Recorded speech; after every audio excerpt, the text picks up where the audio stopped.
श्री स्वामी समर्थ मंडळी. मीन राशी. फेब्रुवारी महिन्यात संपताच नशिबाचा नवीन खेळ सुरू, पण तुमची एक चूक महागात पडेल. श्री स्वामी समर्थ मंडळी. मीन राशीच्या लोकांसाठी फेब्रुवारी संपणं म्हणजे फक्त कॅलेंडरचं पान बदलणं नाही, तर ऊर्जा बदलणं आहे. आतापर्यंत तुम्ही ज्या गोष्टींबाबत संभ्रमात होता त्या हळूहळू स्पष्ट होऊ लागतील.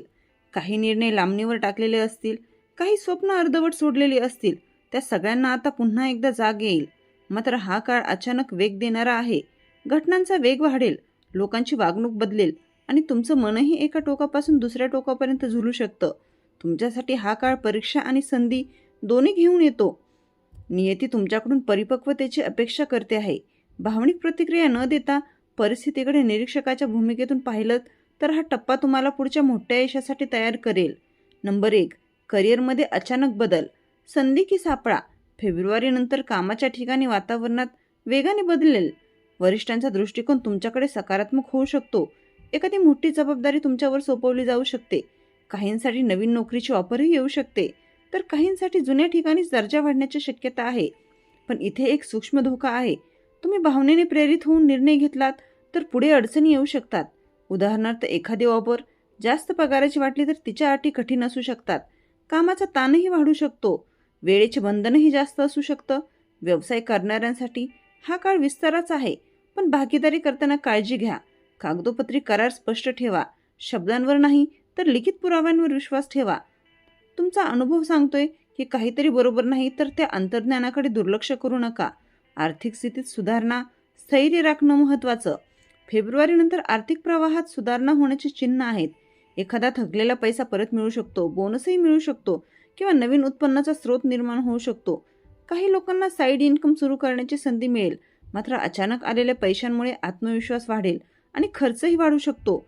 लक्झरी वस्तूंवर खर्च, अनावश्यक खरेदी किंवा इतरांना प्रभावित करण्यासाठी पैसे खर्च करण्याची प्रवृत्ती वाढू शकते.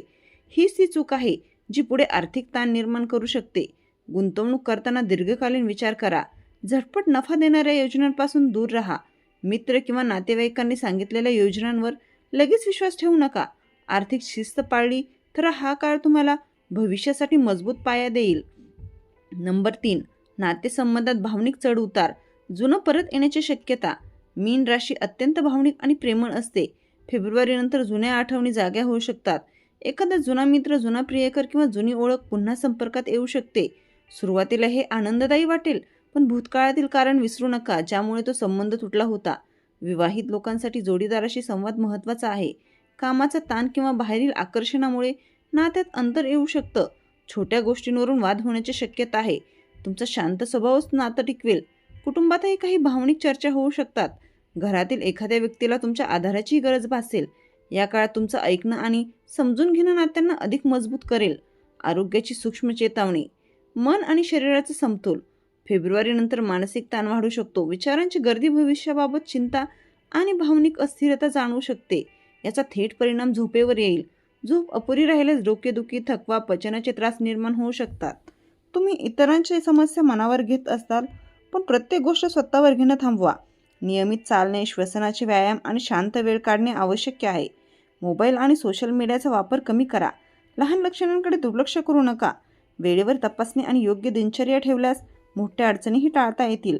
मानसिक स्थैर्य राखणं हेच या काळात तुमचं सर्वात मोठं शस्त्र असेल. नंबर 5. मित्र आणि सामाजिक वर्तुळातील बदल. खरे आणि खोटे चेहरे ओळखा. फेब्रुवारीनंतर तुमच्या आयुष्यातील सामाजिक वर्तुळात मोठा बदल दिसू शकतो. काही जण जे आतापर्यंत खूप जवळचे वाटत होते ते अचानक दुरावलेले दिसतील, तर काही अनपेक्षित लोक तुमच्या आयुष्यात महत्त्वाची भूमिका घेऊ शकतात. हा बदल अचानक होईल आणि सुरुवातीला तुम्हाला धक्का बसू शकतो. या काळात तुमची लोकप्रियता वाढू शकते. लोक तुमचा सल्ला घेतील, तुमच्याशी जुळवून घेण्याचा प्रयत्नही करतील. पण प्रत्येक हसणारा चेहरा प्रामाणिक असेलच असं नाही. तुमच्या प्रगतीमुळे काहींना असूयाही वाटू शकते. तुमची योजना, तुमचे पुढील पाऊल किंवा आर्थिक बाबी सर्वांसमोर उघड करू नका. विशेषतः सोशल मीडियावर वैयक्तिक माहिती शेअर करताना सावध राहा. चुकीच्या व्यक्तीवर विश्वास ठेवल्यास तुमची प्रतिमा किंवा विश्वासार्हता धोक्यात येऊ शकते. या काळात कमी पण विश्वासू मित्र ठेवणे फायदेशीर ठरेल. नंबर 6. आध्यात्मिक जागृतीचा काळ. अंतर्मनाचा आवाज ऐका. या टप्प्यात तुमचं मन बाह्य जगांपेक्षा अंतर्मनाकडे जास्त वळेल. अचानक शांततेची ओढ निर्माण होईल. मंदिर, ध्यान, जप किंवा आध्यात्मिक ग्रंथ वाचन याकडे आकर्षण वाढेल. काहींना स्वप्नामध्ये संकेत मिळू शकतात किंवा अंतर्ज्ञान प्रबळ होऊ शकतं. ही जागृती फक्त धार्मिक नसून मानसिक परिपक्वतेची आहे. तुम्हाला जाणवेल की आयुष्यातील काही लोक आणि गोष्टी अनावश्यक आहेत.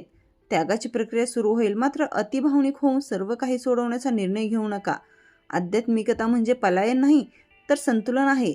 जर तुम्ही नियमित ध्यान, प्राणायाम आणि मंत्रजप सुरू केला तर मानसिक ताण कमी होईल आणि निर्णय क्षमता वाढेल.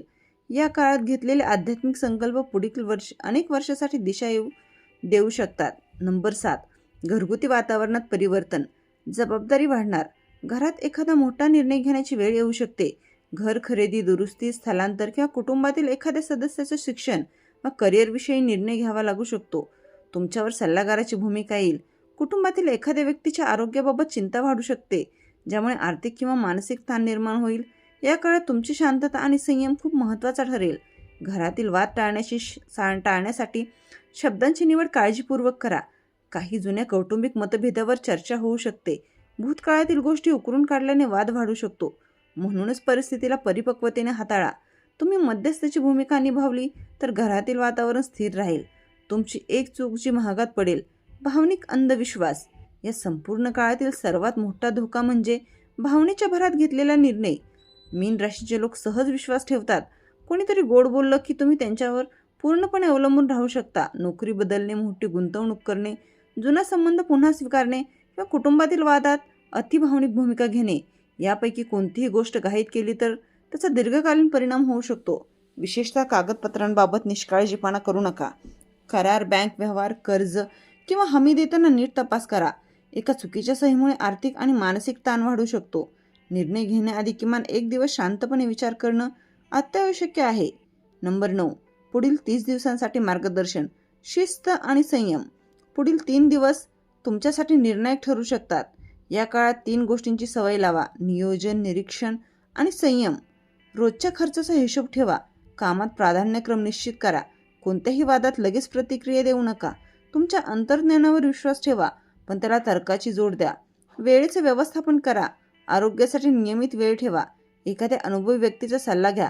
जर तुम्ही शिस्त पाळली तर हा काळ मोठ्या प्रगतीचा पाया ठरेल, नाहीतर छोट्या चुका मोठ्या अडचणीत रूपांतरित होऊ शकतात. फेब्रुवारीनंतर तुमच्या आयुष्यात सुरू होणारा नवीन अध्याय साधा नाही, तो तुम्हाला घडवणारा आहे. काही प्रसंग आनंद देतील तर काही मनाला वेदना देतील, तर काही तुम्हाला वास्तव दाखवतील. तुमची खरी ताकद म्हणजे संवेदनशीलता आणि अंतर्ज्ञान. पण त्याला विवेकाची साथ दिली तरच तुम्ही जिंकू शकाल. बदल टाळू नका, पण अंधपणे त्यात उडीही मारू नका. सजगपणे प्रत्येक पाऊल टाका. नशिबाचा नवीन खेळ सुरू झाला आहे. योग्य निर्णय घेतलात तर हा काळ तुमच्या आयुष्यातील टर्निंग पॉईंट ठरू शकतो. श्री स्वामी समर्थ.